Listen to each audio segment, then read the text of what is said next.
حیدر کرار کی جب ولادت ہوئی اس سے پہلے کا ایک واقعہ سنا کر کے پھر مین مدعے پر آتے ہیں. حضرت جناب ابو طالب کہاں گئے؟ یمن گئے، تجارت کے لیے گئے. جب جناب ابو طالب یمن میں پہنچے اور پہنچنا ہی تھا، ایک بہت بڑا عالم 300 سال کی اس کی عمر تھی. کتنے سال کی؟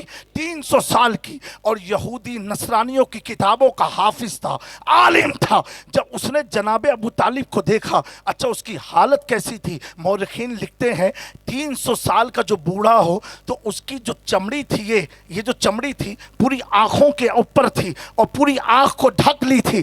اس نے جناب ابو طالب کی خوشبو سے پتہ لگا لیا. کیا پتہ لگایا؟ کہ یہ آنے والا تاجر ہمارے یمن میں کسی اور قبیلے کا نہیں، بنو ہاشم قبیلے سے آیا ہے. تو اس نے اپنی آنکھ کو کھول کر کے جب دیکھا جناب ابو طالب کی طرف، اور دیکھنے کے بعد کہا کیا آپ مکہ سے آئے ہو؟ جناب ابو طالب کہتے ہاں میں مکہ سے آیا ہوں. کہا ایک بات اور بتاؤ، کیا آپ قبیلہ قریش سے ہو؟ بنو ہاشم قبیلہ ہے.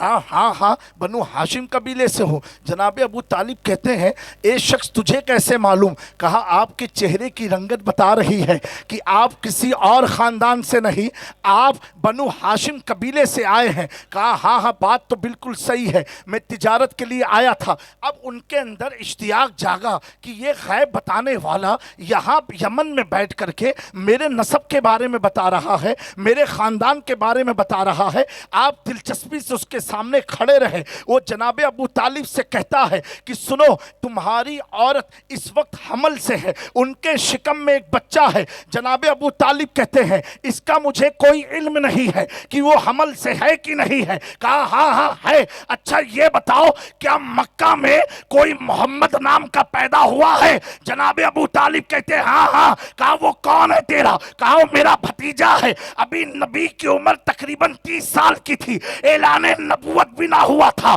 وہ یمن کا نصرانی جو 300 سال پرانا تھا، اس نے کہا محمد ابن عبداللہ یہ آخری نبی ہے. کہا تمہیں کیسے معلوم؟ کہا اس لیے ہماری کتابوں میں لکھا ہوا ہے کہ وہ مکہ میں پیدا ہوں گے، وہ ایسے ہوں گے. حضور کے حسن کے بارے میں بتایا. جناب ابو طالب حیرت سے کھڑے ہو گئے اور کہا سنو. آپ پوچھا اور کیا کچھ بتانا چاہتے ہو؟ کہا دیکھو اتنی بات کہنا چاہتا ہوں، جب مکہ تم چلے جانا تو احمد مختار نبی محترم صلی اللہ علیہ وآلہ وسلم کو میرا سلام کہنا اور میرا نام بتانا اور کہنا کہ میں ان پر ایمان لاتا ہوں، ان کی نبوت کا اقرار کرتا ہوں اور ان کی وحدانیت کا، جو خدا کی وحدانیت کا وہ کلمہ لائے ہیں، اس کا بھی اقرار کرتا ہوں. ذرا یہ میرا پیغام اس محمد صلی اللہ علیہ وسلم تک پہنچا دینا تاکہ دنیا سے جاتے جاتے میں ایمان کی حالت میں جاؤں. جناب ابو طالب کا گھومنا تھا.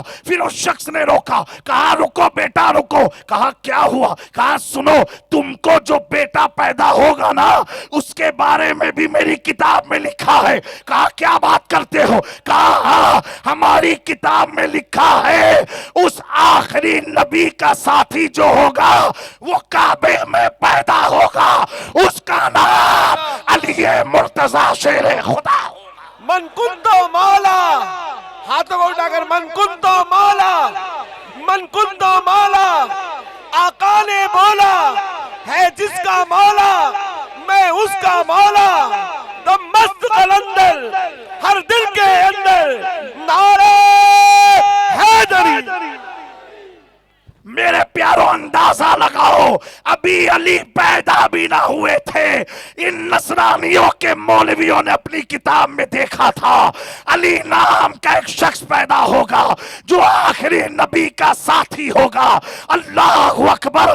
اس سے ولادت سے پہلے جب جناب ابو طالب پلٹ کر کے اپنے گھر آئے اور گھر آنے کے بعد اپنی اہلیہ سے پوچھتے ہیں اے فاطمہ بنت اسد مجھے یہ بتاؤ کیا تم حمل سے ہو؟ کہا ہاں. کہا کتنا مہینہ ہوا؟ کہا 3 یا